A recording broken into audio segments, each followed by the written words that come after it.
obboleessa kiyya Oliyaad Baraticha baga kuma kudhan geesse. Ammallee jabaadhu kun siin malu miliyoona geesse wajjiin celebrate goon baga gammadde. Okay, welcome to Dire Barnota. This is your place of knowledge.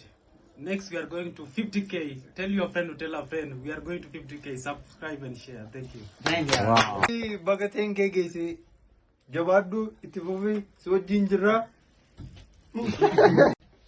Obboleessa kiyya Oliyaad baga qabsooftee baga kana geesse baga 10k miti gana miliyoona geessa jabaadhu fi kongara ammas Dire Barnotaatis isinis jabaadhaa itti fufaa follow Barnota obboleessi keenya Oliyaad hiriyaan keenya kabajamaan 10k subscriber geera Oliyaad obboleessi keenya baga gammadde. I want to say congratulations to 10k subscriber and our honor guests.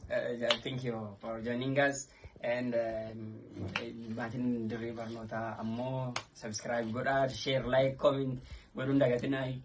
Thank you. Galatoomaa isinii sulfaadhaadha. Teenkee seennee jirra. Kuma kudhan galleerra jira. Kuma kudhan darbinee jirra. Isinii wajjiin taanee kunoo fuuldurumatti deemaa jirra jechuudha.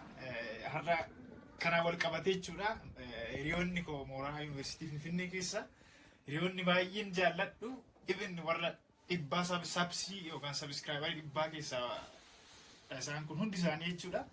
Akka kanatti sarpiraayis na godhanii waan ani hin beekne waan ani hin yaadnedha naaf immoo turee ulfaadhaa jechuun hin barbaada isaaniinis isinis galatooma baay'ee naaf jiraadha isinii jedha fuuluma duratti deemaa jirra kanaan booda immoo 100 miliyoona tokko kabajna si wajjin galatooma ulfaadhaa hundi keessanuu baay'ee isin jaalladha dhugaa hiriyoonni as jirtan kun hundi keessanuu anaaf baqqase waan addaadha jechuun kan koo qofa miti hojiin kun kan keessan hojii sabaati ammoo faawundeeshinii yookaan bu'uura isin keessan irratti